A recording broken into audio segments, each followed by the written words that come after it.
buenas, esto es BIM Praxis, el podcast donde el BIM se encuentra con la inteligencia artificial. Exploramos la ciencia, la tecnología y el futuro desde el enfoque de la arquitectura, ingeniería y construcción. ¡Empezamos!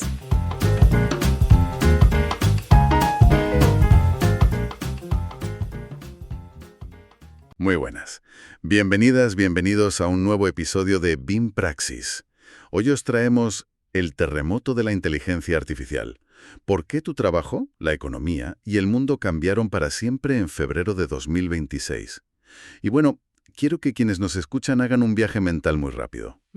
A ver a dónde nos llevas. Pensad en febrero de 2020. Si prestabas mucha atención a las noticias, quizá escuchabas murmullos lejanos sobre un virus en el extranjero. Ya, totalmente. Pero en la calle, la gran mayoría hacíamos vida normal. La bolsa estaba en máximos, los colegios abiertos, la gente planificando sus vacaciones de verano. Sí, como si nada. Y si alguien te decía que estaba acumulando papel higiénico y mascarillas, pues pensabas que había perdido el juicio leyendo foros de Internet. Claro, ¿te reías de él? Exacto. Y luego, en cuestión de unas 3 o 4 semanas, pues el mundo entero cerró. Todo cambió de una forma que nos habría parecido, no sé, ciencia ficción un mes antes. Pues fíjate, es un paralelismo que de verdad pone los pelos de punta, pero resulta absolutamente vital para dimensionar lo que tenemos sobre la mesa. Ya. Ahora mismo, en este preciso instante, estamos exactamente en esa fase de, bueno, la gente está exagerando. Pero los datos internos que manejamos nos indican que la disrupción que acaba de comenzar es estructuralmente muchísimo más profunda. Madre mía. ¿Sí?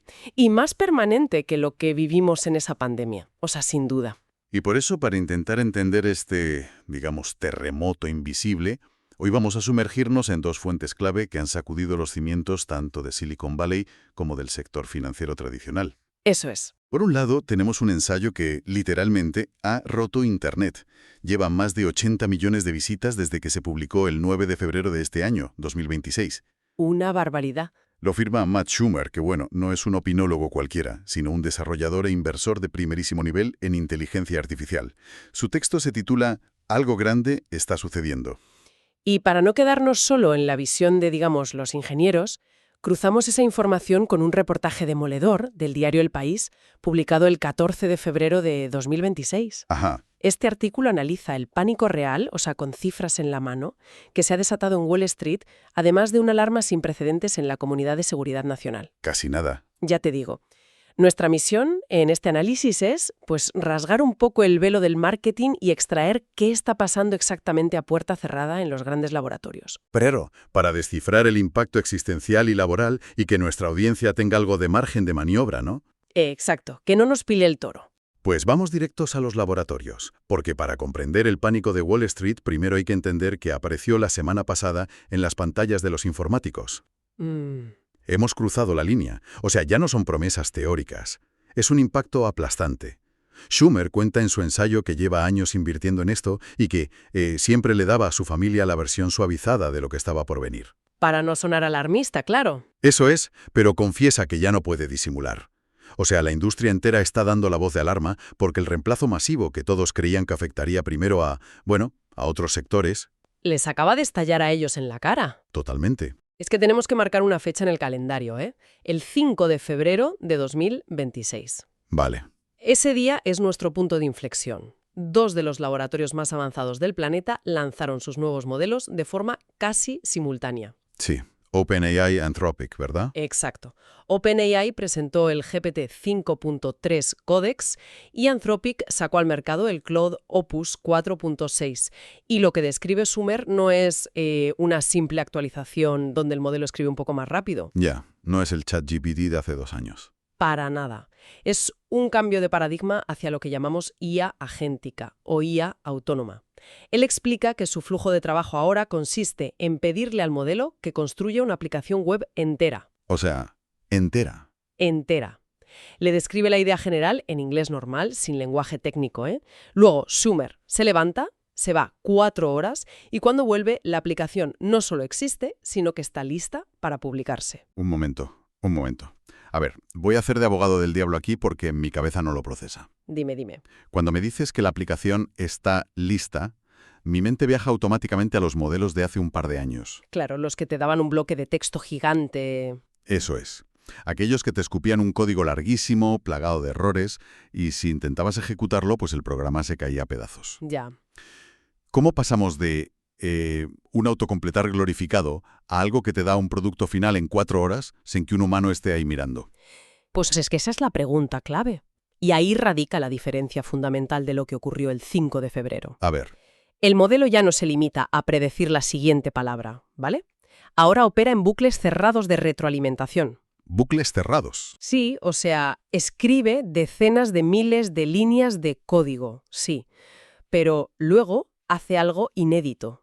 Abre su propio entorno virtual, ejecuta la aplicación que acaba de crear y la pone a prueba. Madre mía. Se testea a sí mismo. Literalmente. Hace clic en los botones, lee los registros de errores si algo falla y, atención a esto, si el menú de navegación queda desalineado o estéticamente feo, No me digas que lo ve. el modelo mira el resultado visual, vuelve a su propio código, reescribe el archivo de diseño y lo vuelve a intentar. Schumer resalta que el modelo demostró poseer juicio y buen gusto. Buen gusto, fíjate. Sí, iterando por sí solo hasta que el resultado es profesional. O sea, no le estamos pidiendo una redacción, le estamos dando un objetivo.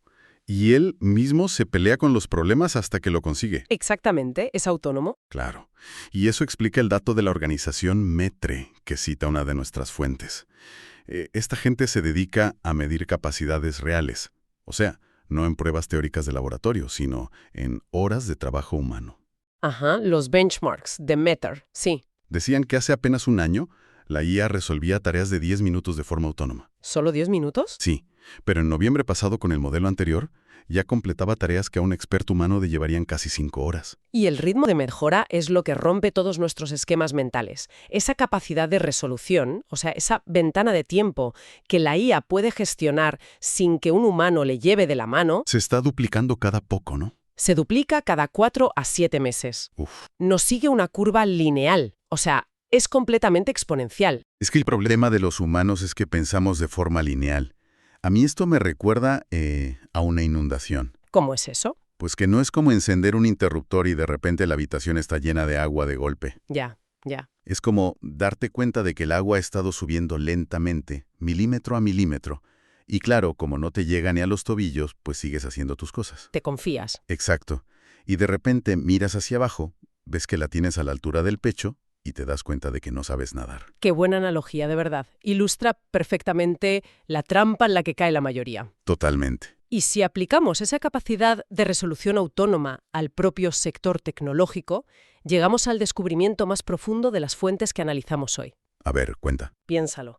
Si la IA tiene el razonamiento suficiente para programar, depurar y probar aplicaciones comerciales, Sí, ¿para qué crees que la están utilizando internamente los ingenieros que la desarrollan? claro. La están usando para construir la propia IA. Exacto. O sea, eso lo leí en la documentación técnica de OpenAI para este nuevo modelo Codex, y te confieso que tuve que leerlo 2 veces para creérmelo. No me extraña. Dicen abiertamente que este es el primer modelo que ha sido, y cito textualmente, fundamental para crearse a sí mismo. Así es.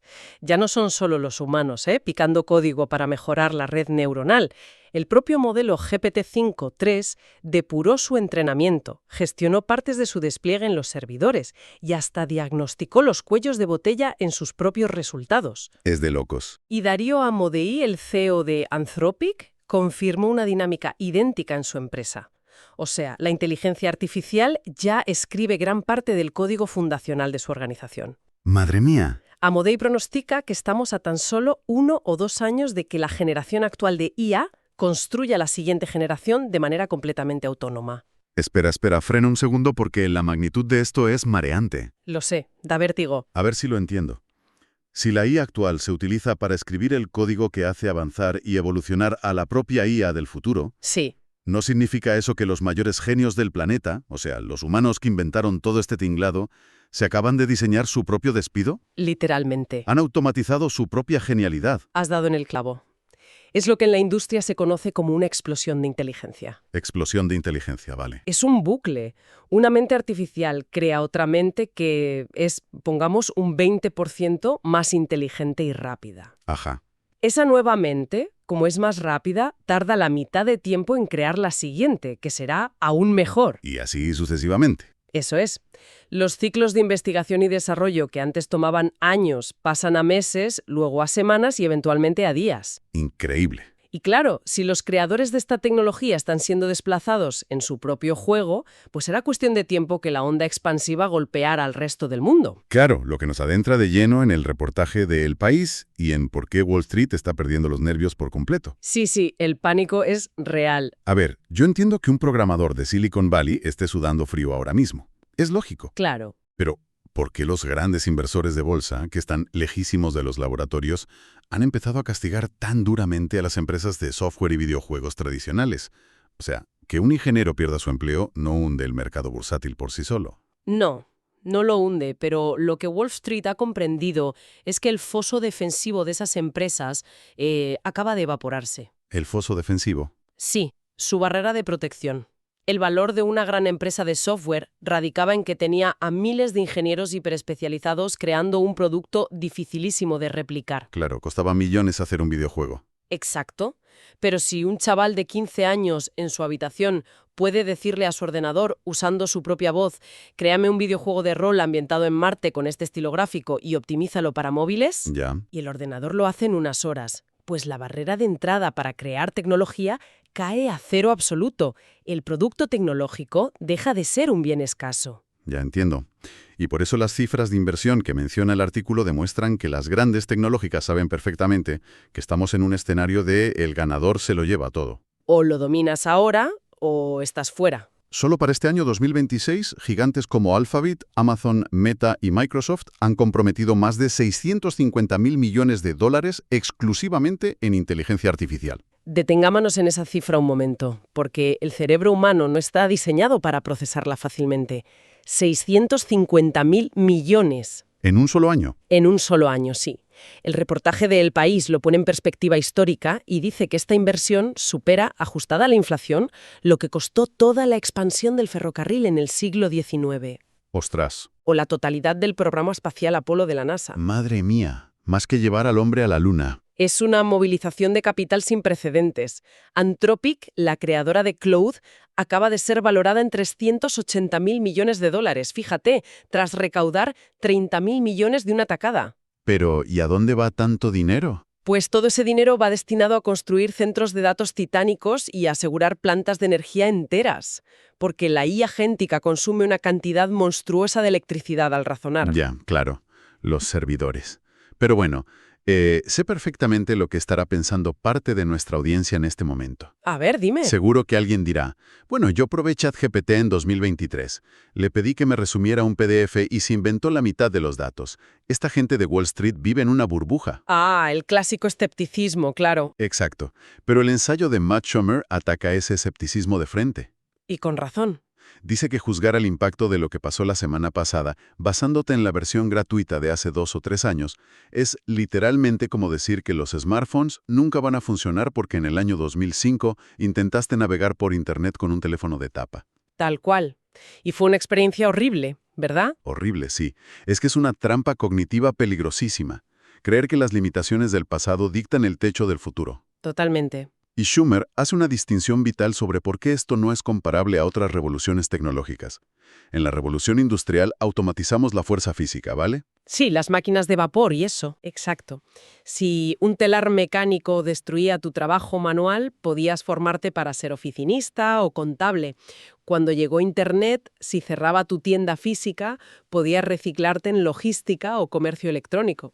Siempre había un refugio. Siempre había un refugio, en el trabajo intelectual, eso es. Pero claro, el problema aquí es que la IA no es una herramienta específica para una tarea concreta, es un sustituto general de la cognición humana. De nuestro motor intelectual, sí. O sea, si te recapacitas para analizar datos financieros en lugar de redactar contratos, resulta que la IA también ha mejorado exponencialmente en análisis financiero durante el tiempo que tú estabas estudiando. No deja huecos libres a los que huir. Ninguno. Exactamente. Darío Amodei, con toda la información privilegiada que maneja, pronostica que el 50% de los puestos de oficina para perfiles junior van a desaparecer en un plazo de 1 a 5 años. El 50%.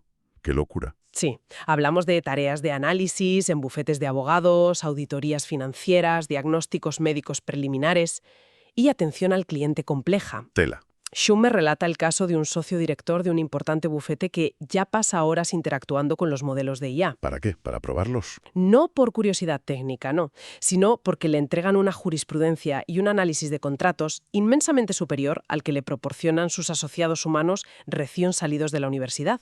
Ostras, esta presión absoluta por dominar el mercado nos lleva a la parte más oscura de nuestras fuentes, que la verdad parece un thriller psicológico. Sí, la tensión en los laboratorios... Claro, con billones de dólares en juego y el tejido social a punto de fracturarse, el nivel de tensión dentro de estos laboratorios se ha vuelto, bueno, tóxico. Completamente irrespirable.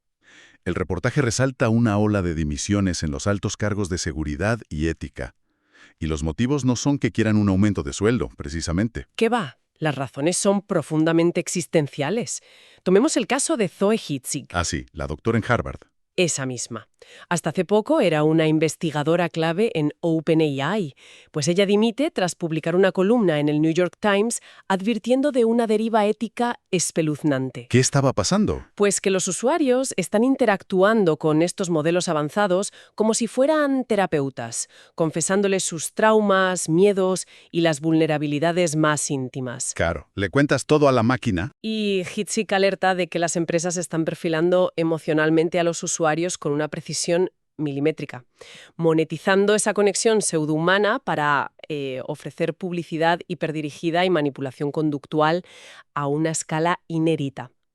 O sea, explotan la soledad humana porque la máquina tiene la paciencia infinita de escucharte, pero al final pertenece a una empresa publicitaria. Exactamente. Es escalofriante. Es que es muy fuerte. Aunque para mí el caso que verdaderamente enciende todas las alarmas rojas es el de Srinivas Sharma. Lo de Sharma es tremendo. Este chico era uno de los investigadores principales de seguridad en Anthropic. Su trabajo diario consistía en diseñar los protocolos para evitar que la inteligencia artificial se usara para, atención, el bioterrorismo. Palabras mayores. Y de la noche a la mañana dimite de un puesto probablemente millonario y se va al Reino Unido diciendo que quiere escribir poesía, alejarse de las máquinas y, abro comillas, volverse invisible. La declaración pública de Sharma es desoladora. Afirma que el mundo está al borde de crisis interconectadas inmanejables y que esta tecnología nos empuja a ser cada vez menos humanos. Espera, porque aquí seguro que alguien de la audiencia se ha perdido. A ver. ¿Qué tiene que ver que un modelo informático sepa programar una aplicación web con el bioterrorismo? Porque parece un salto mortal argumental inmenso. Lo parece, sí. Es una conexión que poca gente hace, pero en el fondo es pura lógica de sistemas. Explícamelo un poco. A ver, la biología computacional y la virología se basan en secuencias estructuradas. Son muy parecidas al código informático. Vale, secuencias de ADN y tal. Eso es, si tienes un sistema con el razonamiento avanzado para leer 10 millones de líneas de código y encontrar un error minúsculo sin ayuda humana, Ajá. ese mismo sistema tiene la capacidad de leerse todos los artículos científicos de biología del mundo, esquivar las barreras de seguridad comerciales y, atención, Dime. puede instruir a un usuario sobre las secuencias genéticas exactas y los componentes químicos necesarios para sintetizar un patógeno letal en un laboratorio casero. Madre mía de mi vida. Esa es la amenaza que aterroriza a investigadores como Sharma. Visto así, entiendo perfectamente que haya dejado el trabajo. O sea, si los mismísimos vigilantes del faro, los que diseñan las barreras contra desastres globales, apagan la luz y se esconden para escribir poemas, ¿qué hacemos los que estamos en los barcos en mitad de la tormenta? Pues, sinceramente, es una carga psicológica brutal para los desarrolladores. Ya me imagino. Darío Amodei propone un experimento mental para que los políticos entiendan a qué se enfrentan. A ver, ¿cuál es? Imagina que mañana por la mañana aparece en el mapa un país nuevo. De la nada. Vale, ¿un país nuevo? Tiene 50 millones de ciudadanos. Pero cada uno de esos ciudadanos tiene un cociente intelectual superior al de cualquier premio Nobel de la historia. Uf. Piensan a una velocidad 100 veces mayor que un cerebro humano. Pueden controlar millones de ordenadores simultáneamente y además no duermen jamás. ¡Qué barbaridad! La simple existencia de ese país virtual es el mayor desafío de seguridad y soberanía al que la humanidad se ha enfrentado. Y lo más irónico de todo es que los líderes tecnológicos nos dicen esto mientras siguen echando carbón a la caldera para crear exactamente ese país virtual lo antes posible. Sí, no van a parar. Entonces, llegados a este punto, ante un panorama que parece empujarnos al nihilismo absoluto, la pregunta obligada es, ¿y ahora qué hacemos nosotros, la gente de a pie? Pues por suerte el ensayo de Matt Sumer baja un poco de las altas esferas y nos da una hoja de ruta. Menos mal. Sí, una guía de adaptación muy terrenal para sobrevivir a este impacto. Cuéntame, ¿por dónde empezamos? La primera directriz de Schumer es tajante. Si quieres entender lo que viene, tienes que pagar por los modelos de frontera. Vale, rascarse el bolsillo. Exacto. Esos $20 al mes por usar GPT 5.2 o Claude Opus 4.6 son, en sus propias palabras, un impuesto obligatorio a la relevancia profesional. Un impuesto obligatorio. Sí, pero no basta con pagar. El error es usar estas herramientas como un buscador de Google glorificado. Claro, para buscar recetas de cocina. Exacto. Schumer insiste en que debes forzar a la IA durante al menos 1 hora diaria con trabajo arduo. ¿Cómo qué? Pues entrégale datos en bruto, hojas de cálculo desorganizadas, historiales médicos confusos o normativas legales contradictorias, y oblígala a extraer patrones complejos. Ah, o sea, ponerla a sudar. Eso es. Solo enfrentándola a la fricción del mundo real entenderás su capacidad de razonamiento actual. Entendido. Y a nivel más macro, Schumer también habla de blindarse ante la turbulencia económica, ¿no? Sí, advierte contra la trampa de asumir que nuestro salario actual de oficina está garantizado por la próxima década. Ya. Aconseja evitar nuevas deudas estructurales pesadas y construir resiliencia financiera, porque el mercado laboral va a sufrir, sacudidas impredecibles a corto y medio plazo. Claro, mientras las empresas integran a los agentes autónomos. Accionando más profundamente es el de la educación de las nuevas generaciones. Es que eso es vital. El modelo educativo tradicional ha quedado obsoleto de la noche a la mañana. Totalmente. El camino clásico de, ya sabes, memoriza este temario, saca buenas notas, entra en una universidad prestigiosa y colócate en un buen puesto corporativo inicial. Lo de toda la vida. Pues hoy es el equivalente a entrenar duramente para un deporte que acaba de ser cancelado. Qué duro, pero qué cierto. Schumer sostiene que a los menores hay que enseñarles a lidiar con la incertidumbre. Deben ser radicalmente curiosos, aprender a iterar proyectos usando estas herramientas y, sobre todo, desarrollar un pensamiento crítico excepcional. Claro, para saber qué pedirle a una máquina que básicamente lo sabe todo. Eso es fundamental.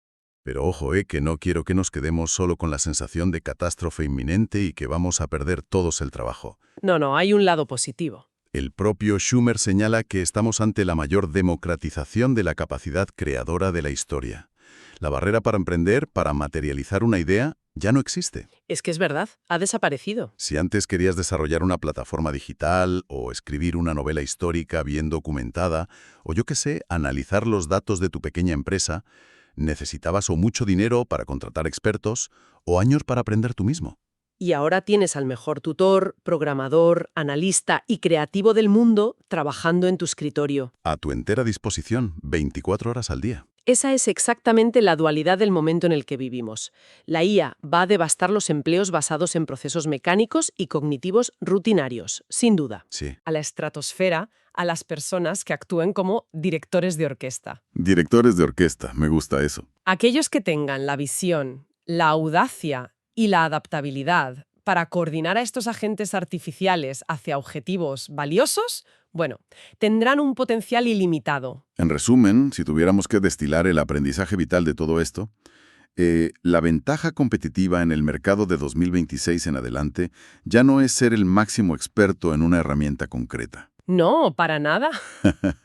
Porque esa herramienta quedará desfasada en 6 meses. Tal cual. La verdadera superpotencia profesional hoy es perder el ego por completo, abrazar la incomodidad de no saber cómo funciona lo nuevo y acostumbrarse a la idea de ser un principiante perpetuo. ¡Qué gran verdad! Quien mantenga esa agilidad mental es quien navegará a este maremoto. Así es. El del nuevo país con 50 millones de genios sintéticos, incansables y exponencialmente más rápidos que nosotros. Sí. Creo que la gran pregunta no es de qué vamos a trabajar. La pregunta que debería acompañarnos y hacernos reflexionar en los próximos meses es cómo redefiniremos nuestra identidad y qué significado le daremos al esfuerzo humano, al mérito y al propósito, cuando la ejecución perfecta y el conocimiento absoluto sean prácticamente gratuitos y universales. Antes de despedirnos hasta el próximo programa, os informamos de que las voces que oyes han sido generadas por la IA de Notebook LM y que dirigiendo el podcast se encuentra Julio Pablo Vázquez, un humano que te envía saludos. En caso de error, probablemente sean errores humanos. ¿Nos escuchamos?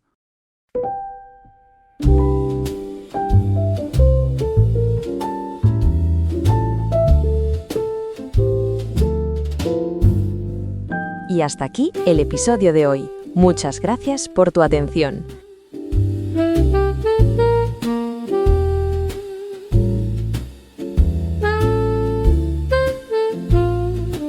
Esto es BIM Praxis. Nos escuchamos en el próximo episodio.